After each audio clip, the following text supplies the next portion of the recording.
Hello, my name is A. Velasco, and I'm currently the Manager of Innovation at Toronto Public Library.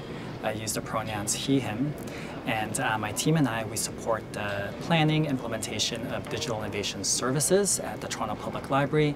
This includes our Digital Innovation Hub makerspaces, as well as programming and partnerships that help people increase their knowledge, exposure, and awareness and skills around digital technologies.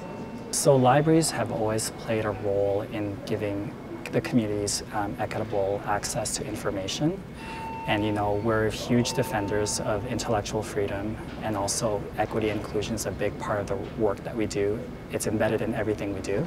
And I think as we kind of think about what's going on in the world, I think public libraries have a continued role to really making sure that our spaces and our materials are available to all, and that all viewpoints and all perspectives and all communities are reflected in the materials and the programs and services that we provide. As you may know, we offer 3D printers at the Toronto Public Library.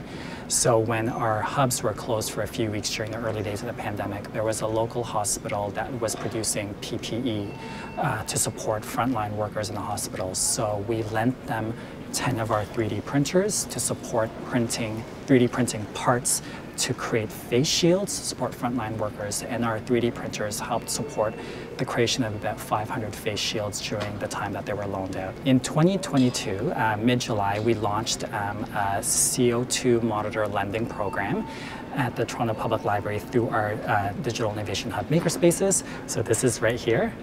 So this is an AirNet 4 device. So anyone with this device can use it to measure the indoor air quality in their space. And you may be wondering, why would you want to do that? So knowing the levels of carbon dioxide in your indoor space can help you take steps to improve the ventilation in your space. And also reduce the risk of airborne infections such as COVID. So that could be as simple things as opening a window or opening a door. So you'll see right here, the reading on the monitor says 517. So that is an indicator of excellent indoor air quality. But what's been really great about this response is that, they've been really well circulated.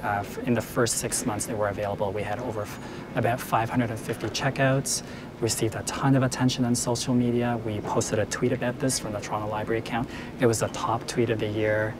And what was also really interesting was there was also a local doctor in Toronto who created a mapping project so people could be sharing the readings that they find, whether it's through a TPL monitor or their own personal devices. So they were crowdsourcing indoor air quality readings. So it was really cool to see this citizen-driven innovation as a response to the pandemic.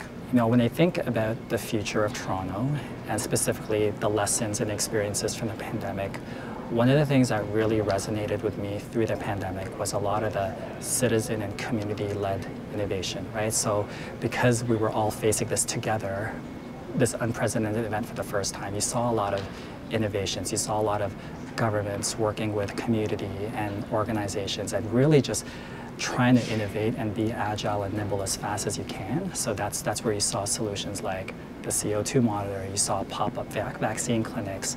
During the pandemic, the Toronto Public Library also partnered with community groups to convert some of our branch spaces into food banks just to support people during the pandemic challenges.